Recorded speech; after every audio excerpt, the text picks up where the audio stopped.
YouTube family, welcome into today's video.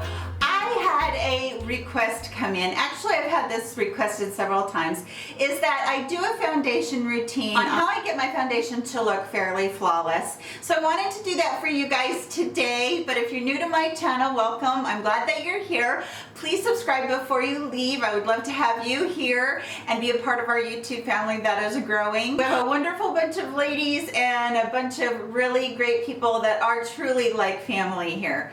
So before we get started, because you guys always ask, the shirt is from Amazon. Just look up lace shirt, lace t-shirt on Amazon. Also, my nails are from Formula X. It is a discontinued product from Sephora. I apologize, but yeah, I bought a bunch of these and that's what I'll probably be wearing in just about every video from now on. My lipstick is actually one from Maybelline, and this is called On the Mauve, and this is number 445. And then the lip topper that I used is from Lancome, and I don't remember what these are called, just Lancome Gloss. And I think this is exclusive to Sephora, and this one is called Lavender Patina. So you guys always ask me those things, so I just wanted to kind of give you a little heads up. Oh, and by the way, the eye look that I'm wearing today is mostly the Jaclyn Hill palette, but I actually threw in a Makeup Geek, which is the purple, and I think that one is called Caitlin Rose, which is a wonderful charity that Marlena did for a little gal. So if you want to read up on that one, go over and look at that. Okay, so let's get into this foundation routine. One of the things that I forgot to show you on camera, and it's so important, is to use a good primer before you put on any sort of foundation. Primer does two things. It actually creates a barrier between your moisturizer and your foundation so that your foundation doesn't like suck into your skin throughout the day, or your moisturizer, if it had too much oil in it, doesn't come through and create kind of a melting effect on your skin.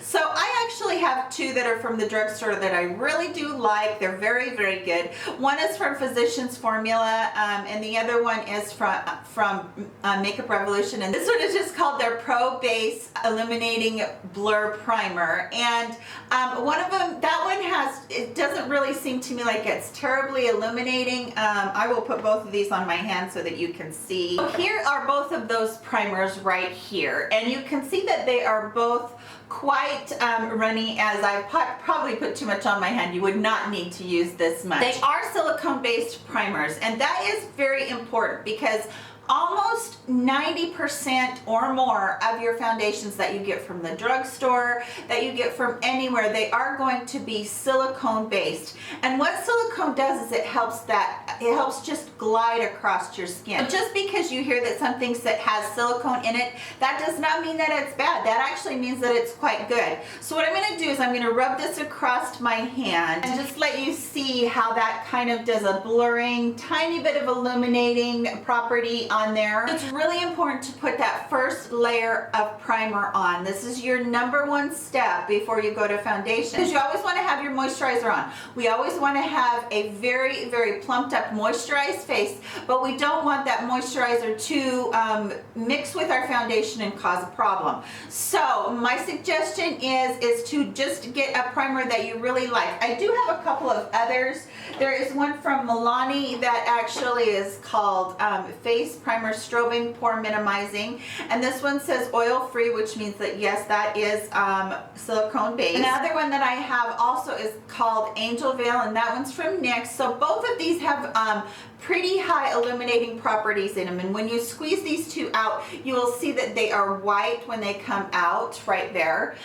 So they're not like the other ones, but they do, again, they have that silicone base. The only difference is they do have the illuminating property in them. Now that is fine if you want to go with that. If you're using a very matte foundation, you want a little bit more illumination, go for it. Use one of these, and even if you do have an illuminating foundation, you might want to use this. Lots of people like to get extra glow. So that just depends on what you really like. Now the other thing that I didn't talk about in the video is that if your foundation, you are finding that it's too thick for you for one reason or another, you can actually add a drop of oil. This one is from The Ordinary, and this is, I'm probably going to say this wrong, but this is the Squalane oil, and I actually, if I'm having a day when I feel like my skin is extra dry, I will actually mix 1 or 2 drops. Don't go more than that, because then you're just going to get a greasy feeling to your foundation, and you don't want that. So 1 drop is usually plenty for me to mix in with my foundation. The other thing is that if you're going for a really dewy, glowy look, you can also mix in something like the Cover FX mix-in drops, and these are the illuminating or strobing drops, and again, just 1 drop does it for me, and it gives me a really beautiful look. So those are the couple of things that I didn't talk about as I was putting on the foundation for you guys. So let's get into that part of it so that you guys can see how I actually do the foundation and the little tips and tricks that I use to make the foundation look a little bit more poreless. Okay, you guys, so first things first is just get your hair out of the way. I'm going to be tucking mine just behind my ears, since it's just easier than using clips this morning. One of the things I want to talk to you about is it is vital to use some sort of a beauty sponge. This is a Real Technique sponge, and it has a flat side here and then a pointed side here. It's probably my favorite. It's soft, and it does the job really well. And as you can see, it's a little bit dirty, but oh well, we'll deal with that. So basically what you want to do with this, and you always want to do this, because if you don't, your foundation is never going to go on correctly. You have to wet this sponge, and what you do is you put it under water and you squeeze it until it gets almost double in its size, and then you really squeeze it out. Now, some people will roll it in a paper towel and squeeze it again.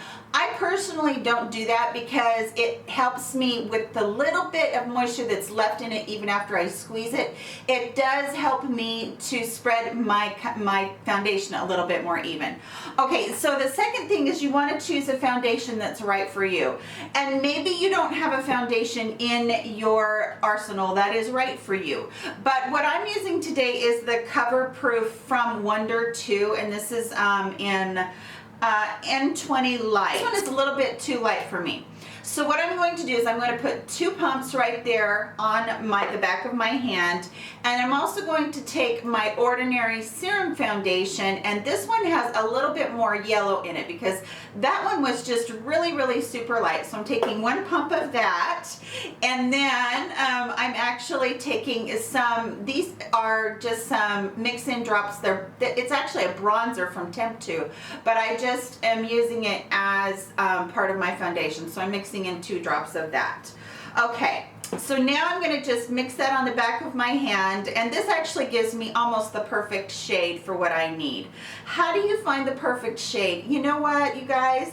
It is just really about trial and error. Unfortunately, it really truly is.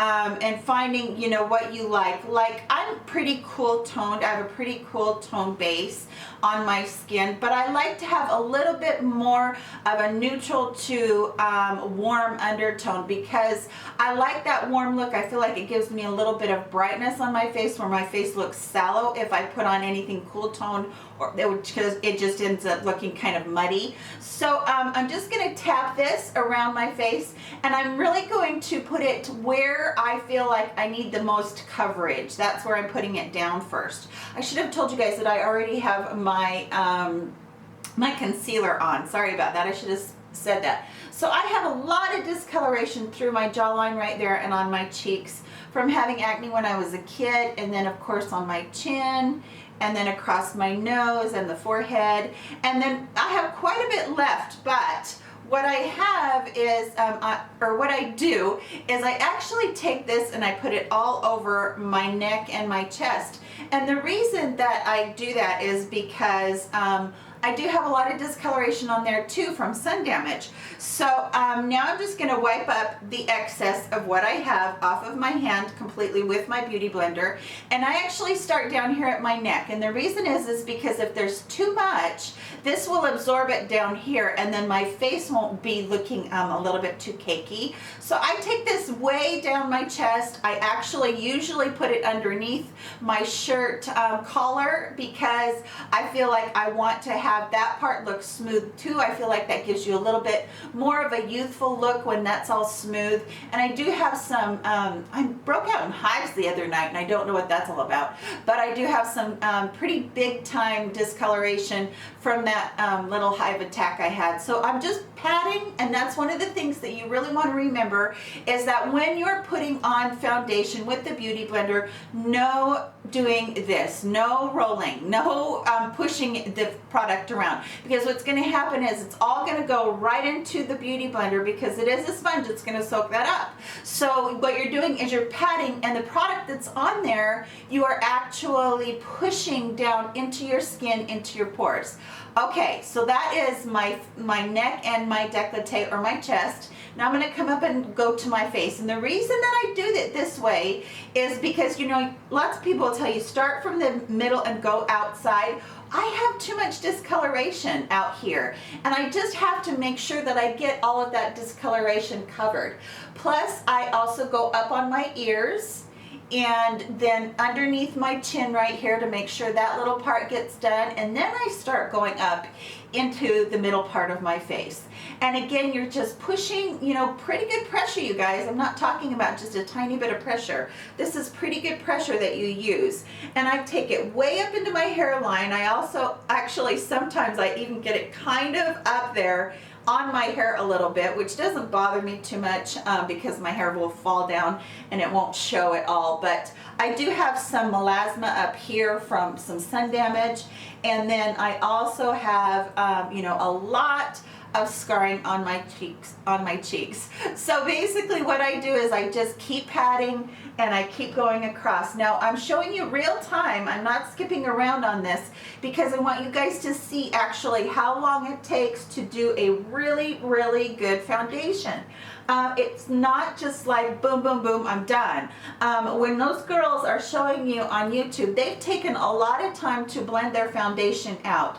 Now, I did learn a trick a long time ago with foundation that will really help you. Now, it looks like I've got everything blended in really well, so here's the trick. First of all, you want to take and you want to now go over your face or your foundation with quite a lot of pressure and pushing in. And what that does, as you're pushing it in, it actually helps it to go deep down into the pores. So that is what you're doing, is you're actually pushing into your pores all of your makeup. And you just do that all over. You're actually kind of rolling and pushing the product in. And this really actually will give me quite a good pore refining look. Of course, your primer is essential for you to have on in order for you to be able to refine those pores as well. But this is a really, really important step in making sure that your makeup is going to stay. Now, in these crevices right here, I always get makeup buildup. So I make sure that I push really hard down into those crevices in my nose, and then the one across my chin too, and obviously across the forehead. Okay, so that is the whole routine. That took me about 5 or 6 minutes to work that in. It was not something that happened really quickly. Now, if you really want your foundation to last, you're going to need some sort of a setting powder. I'm actually using this Becca blurring powder, and this one I think is in Soft Light. It's the more of the golden tone. There's a pink one that they just actually came out with that I can't wait to try. But so you lift up a bit of product, not a ton, but quite a bit of product, and then I actually take my brush on the side of that and I kind of wipe it away just a little bit so that there's not so much going on there all at once. So what I'm going to do again is I'm going to go onto the parts where I feel like I have the most pores, and I'm going to actually press that in first. I'm not swiping.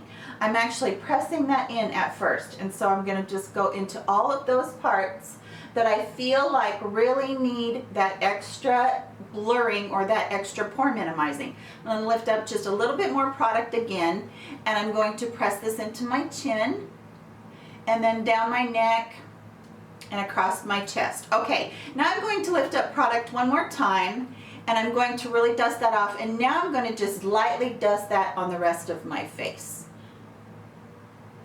and all over. And I really like this particular powder because it does have just a little bit of illuminating micropigments in it, so I really do like that. Okay, so as a final step to make sure that your makeup lasts your foundation lasts all day long, after you powder, you know, sometimes when we're older it can look like we've got powder on it. It can really start to look cakey. So as a final step, I recommend highly that you use some sort of a setting spray.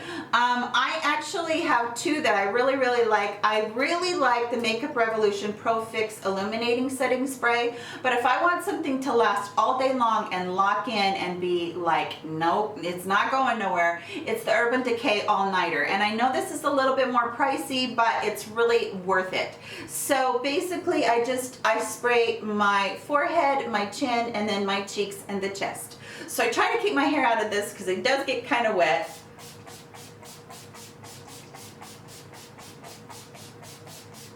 And you can see that I used quite a bit.